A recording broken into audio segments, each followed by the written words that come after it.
Vanessa and Nick Lachey are still in as hosts of Love is Blind despite an outpouring of criticism from fans and viewers after the most recent reunion. Despite recent criticism, Nick and Vanessa Lachey will be remaining as hosts on Love is Blind.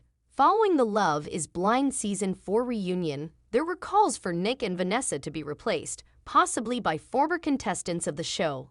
Lauren Speed Hamilton and Cameron Hamilton from Love is Blind Season 1 were mentioned and even considered as possible hosts.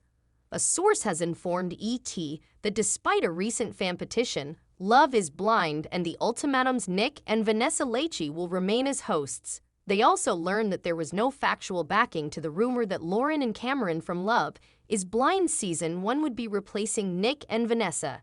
After the reunion taping, a few members of the Love is Blind Season 4 cast spoke out against Nick and Vanessa, stating they felt targeted during the reunion. However, cast members from past seasons have spoken out in support of Nick and Vanessa, so it could have just been a one-off occurrence for the Love is Blind Season 4 cast.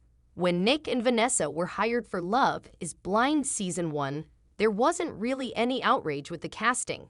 However, the choice of Nick and Vanessa didn't make much sense, but that does not mean it was a bad thing.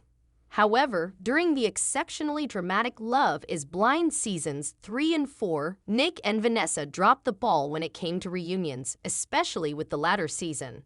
Afterwards, outrage spread on social media, and there was even a petition going around for Netflix to rethink the hosting position for the upcoming Love is Blind Season 5. While there was some hope for a bit of a host shakeup for Love is Blind Season 5, that will not be happening. It is interesting that Netflix has chosen to keep Nick and Vanessa despite having multiple successful couples from the show who would be able to host and mentor, like Lauren and Cameron. That insight of having gone through the process is something that Nick and Vanessa do not possess and could be very beneficial for cast members and future contestants. Despite the fact that Nick and Vanessa don't have the insight into the Love is Blind experiment that past contestants do, Nick and Vanessa have seen the show grow and change since their first season. They do have a bit of insight into the show itself more than the experiment. Hopefully, Nick and Vanessa are able to receive some proper training on how a proper reunion should be held, so this doesn't happen again at the end of Love is Blind Season 5.